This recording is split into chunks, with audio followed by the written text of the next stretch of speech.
Welcome to our 80th vlog, 80, oh my goodness. Can you believe we've been doing 80 of these now? I know, that's wild. I have a joke for you, Carly. Okay. What did 0 say to 8? What did 0 say to 8? Nice belt. Because it has a little belt on it. Makes it an 8 instead of a 0. Happy Sunday. Happy Sunday. Horizon Kids, we are continuing our theme for the month of September, which is Ready for launch. I feel like that's it, like it's gonna be ready for launch. Everybody do it together? Ready for launch. Okay, Hey, so we're it's good. talking about ready for launch. Boldly do what needs to be done. That's Because our life app for the month is Initiative, which is seeing what needs to be done and doing it. seeing what needs to be done and doing it. I love that. What a great thing to be talking about for the month of September as school gets back in. Maybe you're starting a new sport or a new after-school program or something. Yeah. Why not start the year with some initiative? Yeah, and we had some great discussion questions last week. Hopefully they got you guys thinking, and maybe there were some examples this week where you got to show initiative in your life, at school, at home, wherever you were. And the whole month we've been talking about Colossians 3 verse 22 as well, which has really been reinforcing this kind of thought on initiative. And so that verse says, Work at everything you do with all your heart. Work as if you were working for the Lord.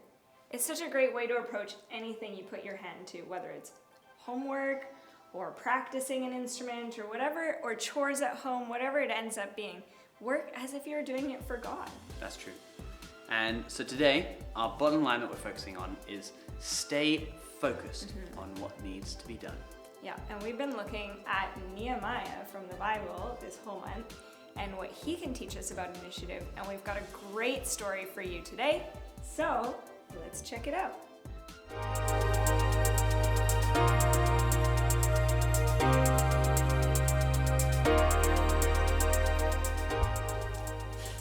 Good day, space travelers! It is I, Jacob, and I'm here to take you to the very edge of the universe, or at the very least, the very edge of initiative. Initiative is seeing what needs to be done and doing it. Initiative is very important. Too often we see what needs to be done and we don't do it, usually because flashing red light? Red light? What could that mean? I'll have to check the space travel manual. Red light. Ah, red light. Computer malfunction alarm. To reset computer, press the blue button. Okay, good. Where was I? Yes. Initiative. I was saying that sometimes we see what needs to be done, but then we don't do it because a blue flashing light.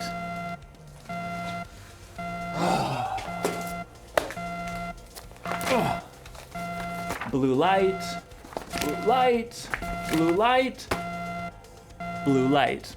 Clogged toilet. To unclog, press the orange button. That'll do the trick. Man, it's really hard to focus around here. What I was saying was, a flashing orange light? Okay.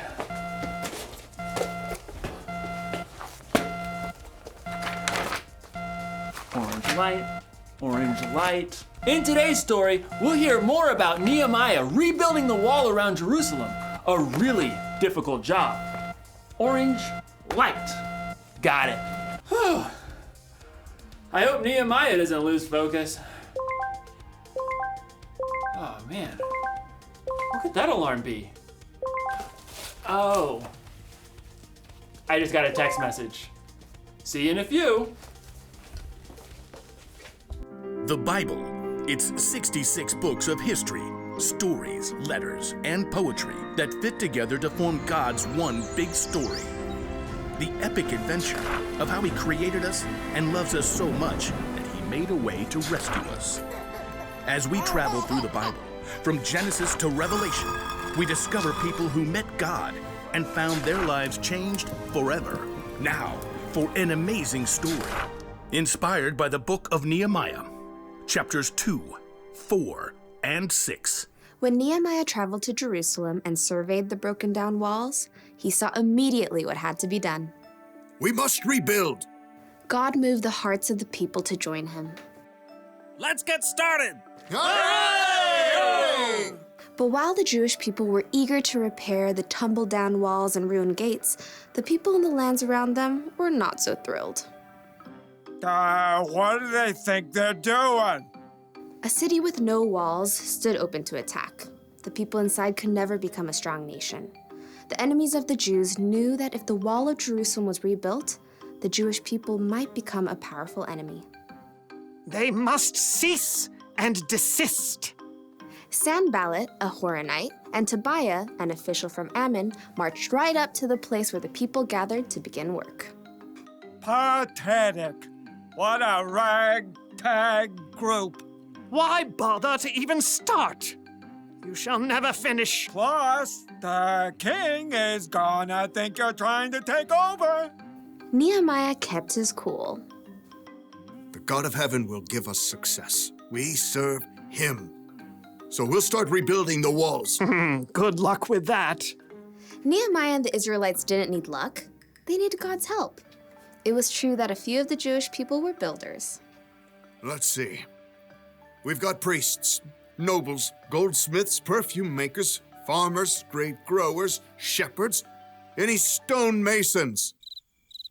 Well, let's get organized. Where he could, Nehemiah assigned each family group to work on a section of the wall closest to their home. Eliashib, you and the other priests will rebuild the sheep gate. Then, work on the wall up to the Tower of the 100. On it. Hassanah's family, I want you to work on the fish gate, lay its beams, and repair the doors with metal bolts and bars. We've got this. Nehemiah continued to give each family or group a part of the wall to rebuild. Old and young, men and women, they put everything they had to gather the fallen stones and hewing beams.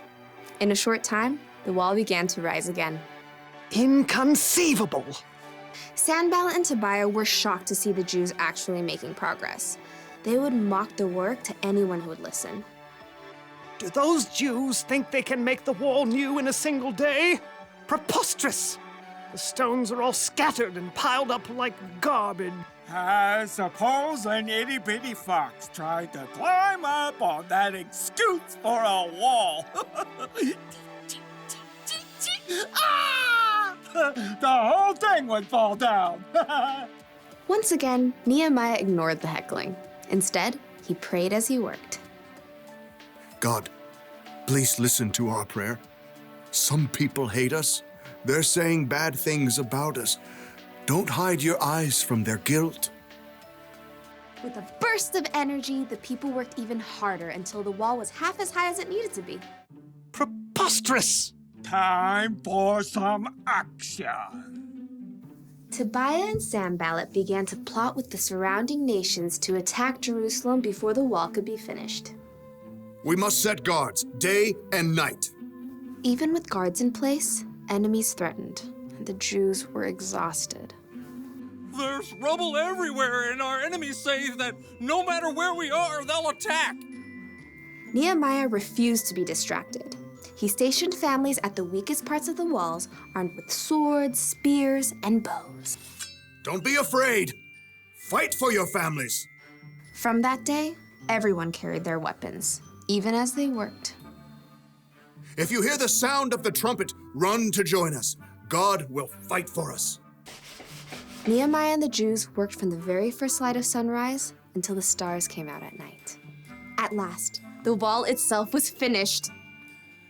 It's full height. All the gaps are filled. Yeah! But we can't rest yet. The entrance gate still must be repaired.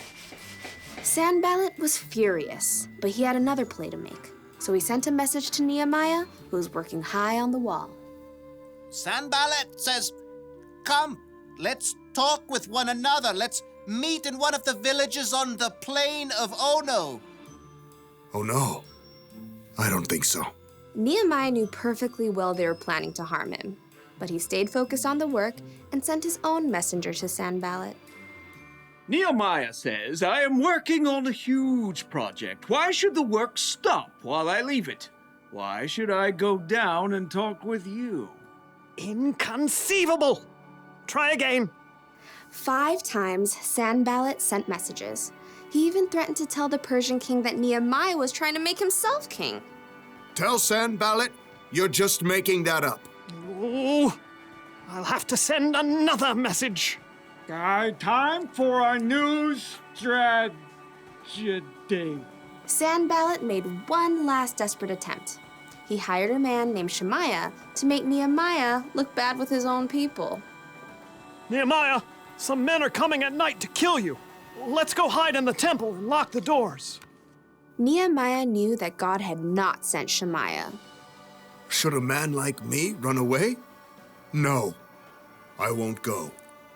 Once again, Nehemiah saw through the tricks of his enemies. Instead of hiding away and looking foolish, he trusted God and doubled down on the work. On the 52nd day of work, the wall and gates were finished. No! The wall had been finished in record time by a group of ordinary, everyday people. It was clear to everyone that God had helped Nehemiah and the Jews stay focused and finish strong.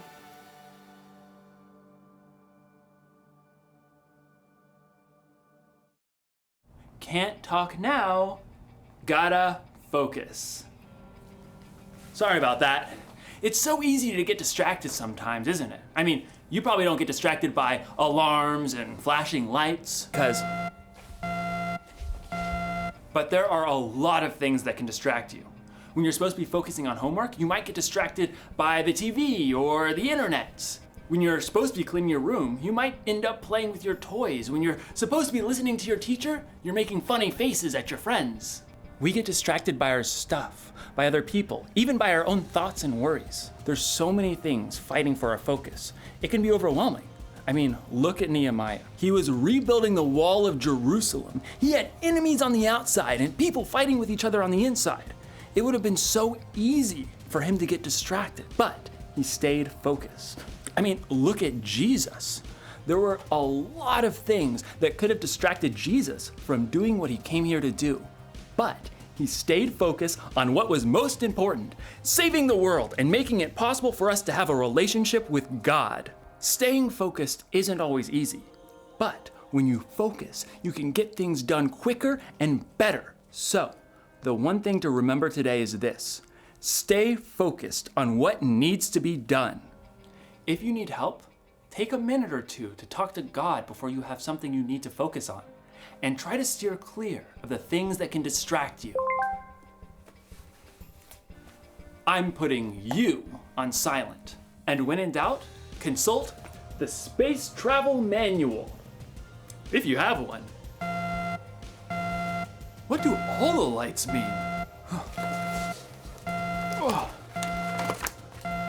All the lights, all the lights, all the lights, all the lights. Oh.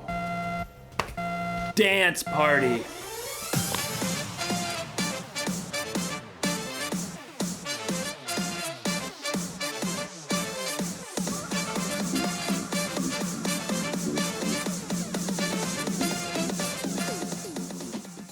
Well, I'm not sure if it's the same for you, but Nehemiah was interrupted and distracted at every turn. There were lots of things that could have taken his attention away. He could have felt completely overwhelmed by all the work and by all the challenges that he and the people had to face. Yep. But he led them to stay focused and trust in God. And I think that's the key takeaway here. He trusted God. God is faithful, and he can give us the strength to finish his work. When distractions came, Nehemiah stayed focused and prayed to God. Nehemiah stayed and Nehemiah prayed. When there's something you need to do, don't let random things distract you. Don't let people who are making unwise choices distract you. Ask God for help and trust that He will give it. That's awesome. And so we want you guys to go a little deeper, and so we're going to break into small groups a little bit. But if you're watching at home or you're watching online, maybe find some friends or family you can kind of chat through these discussion questions with. So first question is, what distracts you the most? We all have something that distracts us. Maybe it's food, maybe it's TV, maybe it's a video game, or it's your friends. What is it that really distracts you? And our second question is, what are some signals you can watch for that help you know when you're being distracted? And the last question is, what can you do to remind yourself to stay focused?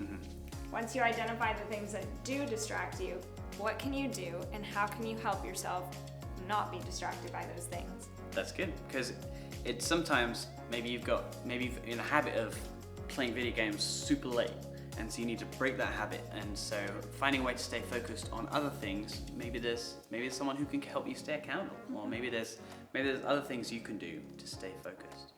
Awesome. Well, that's everything for today. Why don't we pray before we finish up, and then we'll say goodbye. Awesome. Dear Jesus, thank you so much for today and for the lessons that you're teaching us all about initiative. God, when distractions come our way, whether that's friends or video games, whatever it might be, would you help us to stay focused on what needs to be done so that we can accomplish the things you have purposed us to do? And I pray that you would help us grow in this every single day, and that we would grow deeper in our relationship with you because of it. We love you, Jesus, and it's in your name. Everybody said together, Amen. See you later, guys. Bye.